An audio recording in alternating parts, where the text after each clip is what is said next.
His name is Stefan Salvatore. What are you? I'm a vampire. You know. And this is my story.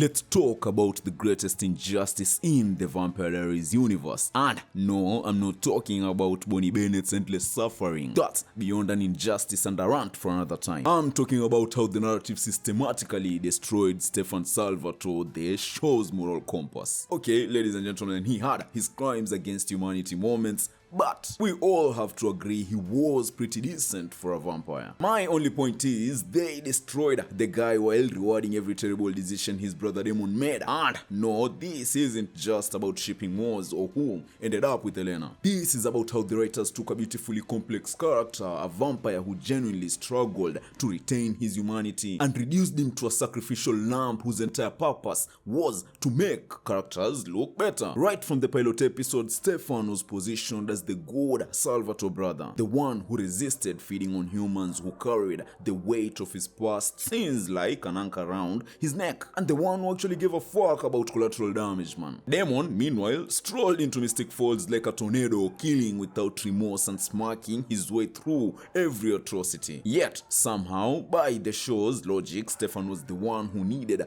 to constantly prove he deserved redemption, while Damon just had to flash a dimpled smile and say, "I'm trying," for the audience to swoon, man. The double standard was staggering. Do you guys remember when Stefan compelled away Elena's memories in an effort to spare her pain? The show framed it as this huge betrayal, this violation of her autonomy, and I mean, don't get it wrong, man, I believe it is. However, when Damon spent years compelling Caroline, assaulting her, treating her like his personal blood bag, that was just Damon being Damon according to the show's narrative, man. No real reckoning, no lasting consequences, just a vague "he's grown since then" handwave from the writers. And for a moment, let's talk about Elena. I know, I promised this isn't about shipping them or who ended up with who, but I guess I have some unresolved feelings I need to let out, so bear with me, ladies and gentlemen. Am I the only one that thinks the show's treatment of Stelena versus Delena might be the most blatant example of Stefan getting shafted? That's because Stelena's love story was built on mutual respect. Stefan saw Elena as her own. He encouraged her strength, respected her choices, and loved her without conditions. However, the second Damon decided he wanted her, the narrative started painting Stefan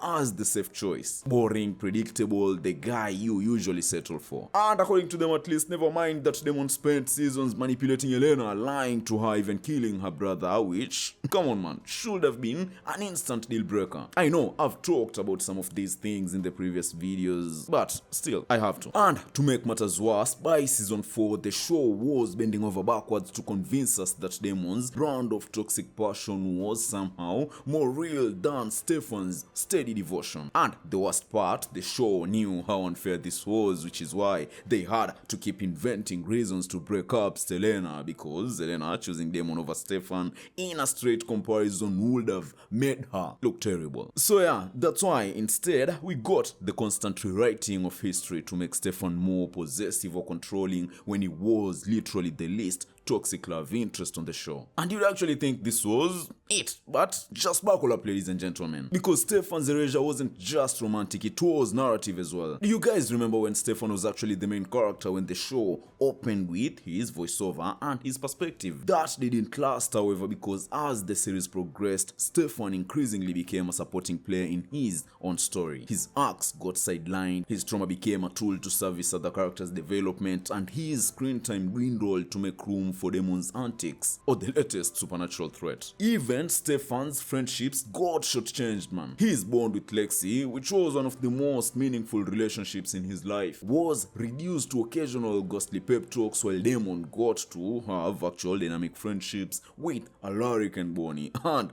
guys, one of these days we'll heal enough to talk about Lexi without tearing up. That day isn't today though, so let's move on. Speaking of Bonnie, let's talk about how Stefan was the only only one who consistently treated her like a human being rather than a magical battery. He respected her, protected her, and valued her as a person. Damon, on the other hand, he left her to rot in the 1994 prison world and still got to be the hero. And because Stefan wasn't flashy about his decency, because he didn't usually make grand gestures or quippy one-liners, his kindness got overlooked by the characters and the narrative as well. And the final insult, in my opinion, came in the series finale after 8 seasons of suffering, of putting everyone else first, dying and coming back multiple times. What did Stefan get, man? A heroic death that felt less like a culmination of his arc and more like the writers checking off a box. Alright, we should probably do something meaningful with Stefan before we wrap up. So they had him sacrifice himself to save Damon because of course they did. Because even in death, Stefan's purpose was to facilitate his brother's happiness. And ladies and gentlemen, let's be clear, this wasn't beautiful or poetic, in my opinion at least. It was tragic in all the wrong ways. Stefan, the brother who always took responsibility, who bore the weight of his own sins,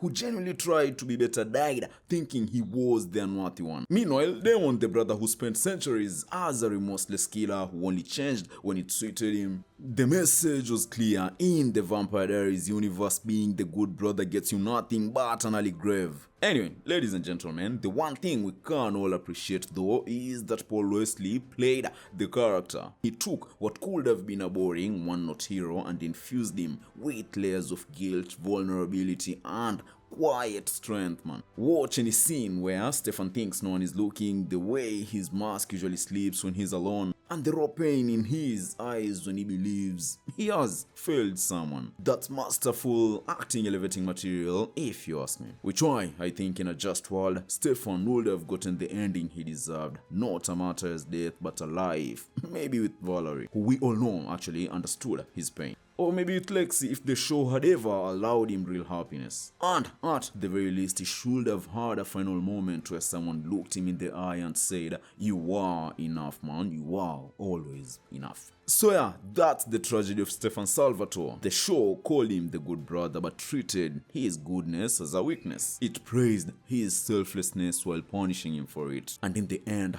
it proved its own thesis wrong in Mystic Falls. Nice guys don't just finish last, they don't finish at all, man.